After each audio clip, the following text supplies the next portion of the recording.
Комбинированный удар по газовой инфраструктуре страны. Трамп допускает, что Украина может стать Россией, и уверяет, что Киев согласился передать Вашингтону полезные ископаемые на $500 миллиардов. Узбекистан меняется, граждан Казахстана ждет депортация, а американский пропагандист обвиняет Зеленского в продаже оружия. В эфире «Нехта» самые важные и интересные новости к этому часу. Мощный удар по стратегически важному объекту РФ, который обслуживал армию в годы Второй мировой войны и продолжает делать это даже сейчас. Каковы результаты? Резкие заявления Трампа. Он требует $500 триллиона от Украины, чтобы американцы не были идиотами. Кроме того, в США призвали Зеленского доказать, что Украине необходимо помогать дальше. Каковы условия? Граждан Узбекистана лишат государственных стоматологических клиник и будут учить сортировать мусор, а также заниматься ежедневными пробежками. Что известно о новом указе президента? Друзья, всем привет! Буду рад вашему лайку, подписке и репосту. Вы прекрасно знаете, что для нас это очень важно. Оставляйте также свои комментарии и спасибо вам за обратную связь. Об актуальных и важных событиях прямо сейчас начинаем. Украинские дроны ударили по одному из старейших и крупнейших нефтеперерабатывающих заводов России. БПЛА долетели до Саратовского НПЗ, который еще в годы Второй мировой войны был критически важным для армии. В наши дни он также поставляет на фронт топливо для российских оккупантов. Быстро его... Дух! Сбили, прям где-то над нашим домом. Господи, обосраться можно. Напомню, что ВСУ не впервые атакует этот объект, находящийся в 7 сотнях километров от Украины. Кроме того, одна из важных целей для Украины – аэродром Энгельс, который тоже находится в Саратовской области. Местные паблики сообщали о как минимум 10 взрывах в районе аэродрома. В Украинском центре противодействия дезинформации подтвердили атаку на этот объект. В ведомстве Белоусова тем временем, как всегда, не говорят, сколько летело дронов и сколько сбить не удалось. В РФ только позитивная статистика. Уверяют, что перехвачены или уничтожены 40 БПЛА, большая часть над Саратовской областью. Губернатор этой же области признал, что повреждения есть, по всей видимости, от высокоточных обломков. Силами ПВО ликвидированы БПЛА. Есть повреждения на промышленном предприятии в Саратове. В местах возможного падения обломков работают оперативные службы. Пострадавших предварительно нет. Комбинированный удар с применением крылатых, баллистических и управляемых ракет, а также дронов нанесла по Украине Россия. На этот раз оккупационная армия запускала ракеты даже из акватории Черного моря. Это просто жесть. Об этом сообщают воздушные силы. Там уточняют, что летело до 19 ракет и 124 дрона. Все было запущено, конечно же, с разных городов РФ. Цель – объекты газодобывающей промышленности Украины, в частности, в Полтавской области.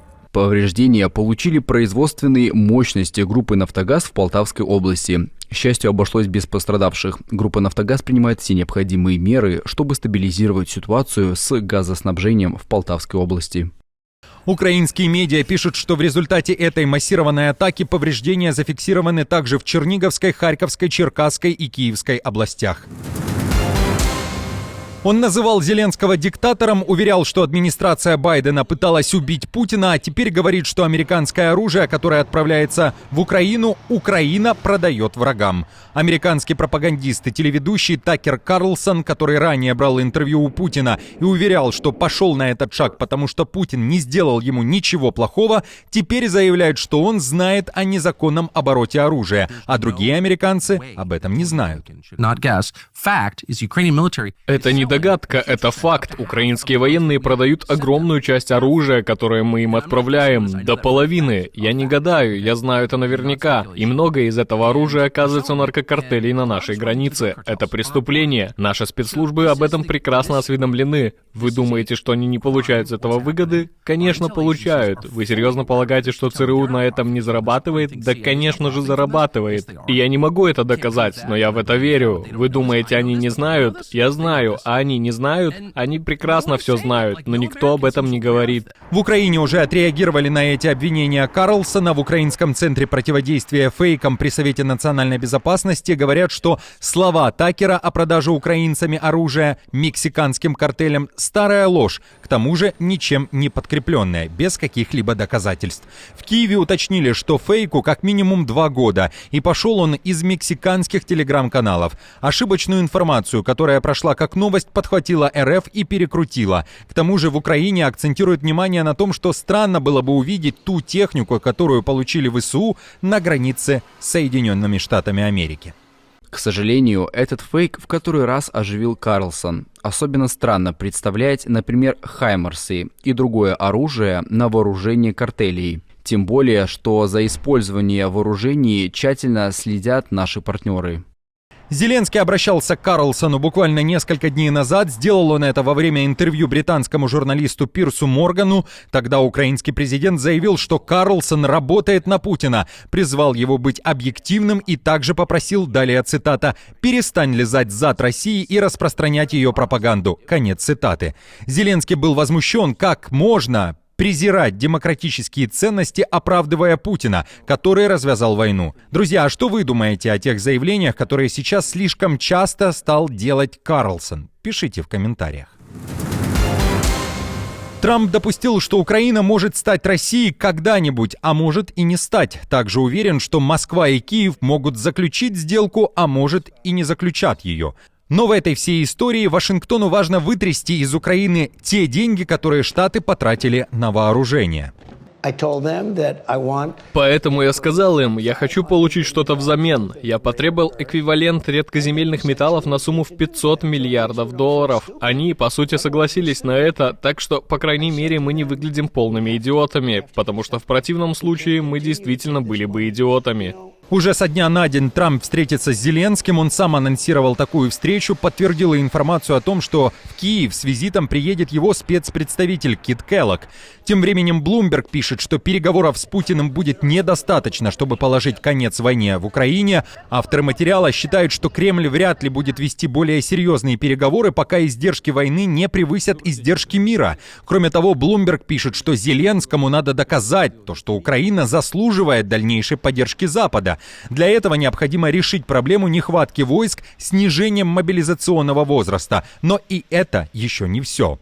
Не менее важно бороться с коррупцией. Несмотря на значительный прогресс за последние годы, проблемы с прозрачностью и управлением продолжают подрывать доверие союзников. Возможное членство в Европейском Союзе и миллиарды долларов на восстановление будут зависеть от уровня ответственности. Отмечу, что с 14 по 16 февраля война в Украине станет главной темой для обсуждения на Мюнхенской конференции по безопасности. Интересно также и то, что нынешние разговоры о завершении войны совпадают по дате с событиями десятилетней давности. 11 февраля 2015 года в Минске состоялись 17-часовые переговоры Нормандской четверки. Тогда Путин, Ангела Меркель, Франсуа Олланд и Петр Порошенко приняли декларацию в поддержку комплекса мер по выполнению Минских соглашений. В документе говорилось, что президенты России, Франции, Германии и Украины подтверждают полное соблюдение суверенитета и территориальной целостности Украины и убеждены в безальтернативности исключительно мирного урегулирования. Друзья, а что вы думаете о нынешних событиях и событиях десятилетней давности? Поделитесь своим мнением в комментариях. Европейский Союз не будет признавать Лукашенко легитимным президентом Беларуси. Об этом заявила глава Объединенного переходного кабинета Беларуси Светлана Тихановская, которая провела переговоры с главой Европейского совета Антонио Кошта. Одними из главных тем для обсуждения стали усиление международного давления на Лукашенко с целью освобождения политзаключенных, а также угрозы, связанные с военным присутствием России в Беларуси и их более широкие последствия для европейской безопасности. Ён запэўніў мяне, што пазіцыя Еўрасаюзу застаецца прынцыповай і нязменнай.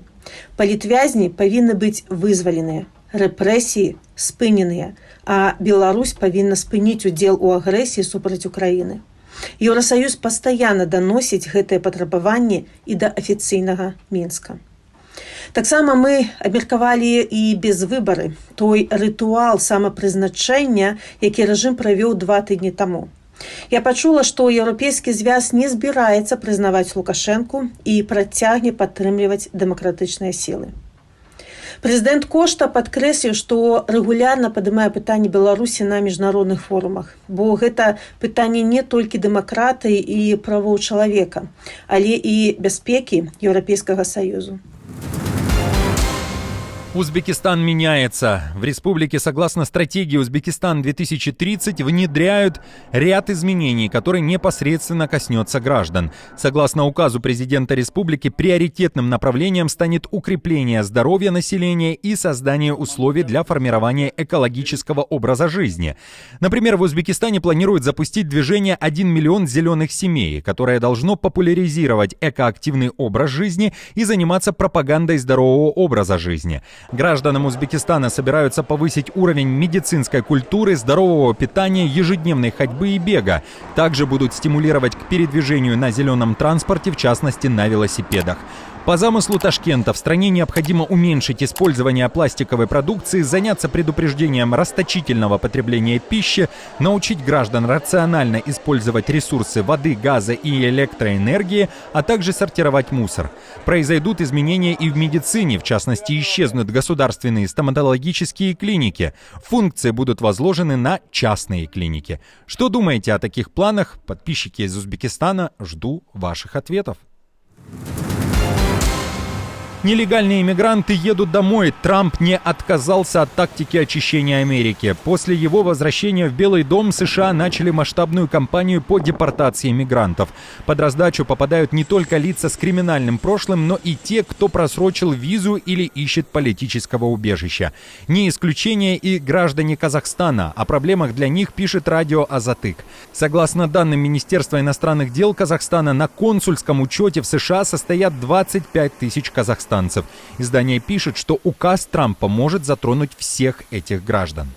План Трампа по массовой депортации мигрантов не учитывает ни их семейные связи, ни наличие несовершеннолетних детей, ни длительность проживания в стране. К примеру, 25 января 3 американских военных самолета доставили в Гватемалу 265 депортированных человек.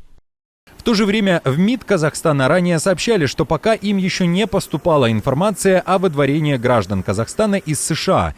Тем не менее, в Министерстве иностранных дел республики напомнили, что штаты пока дают возможность добровольно покинуть страну. В первую очередь тем, кто не имеет легальных оснований находиться на территории Америки.